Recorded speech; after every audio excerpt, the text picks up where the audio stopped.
Grabe guys! Sarap! Thank you so much, Lucky's Joyful Treats, for this chocolate crinkles. Balita ko, masarap daw itong i-partner sa kape or any hot drinks. Wow! Tingnan nyo naman bago ito dumating sa amin kung gaano siya kaselyado, plastikado. Tingnan nyo! Hindi mo siya basta-basta mapapasukan ng langgam.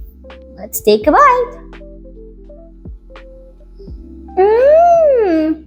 Grabe guys! Sarap! Legit, hindi siya sobrang tamis. And like it melts in the mouth like that. Ganun! Tapos parang perfect na perfect talaga to pang pair sa coffee guys. Lalo na mahilig dyan sa mga coffee. Honest review lang to guys. Gusto ko siya. Kasi lalo na ako, ayoko ng mga sobrang matatamis. Medyo avoid ako dyan. Pero to, grabe. Thumbs up.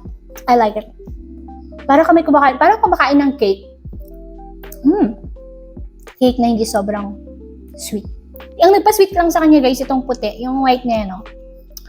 I don't know what they call this one, pero hindi naman siya sobrang makakano. Pero it balances the taste eh.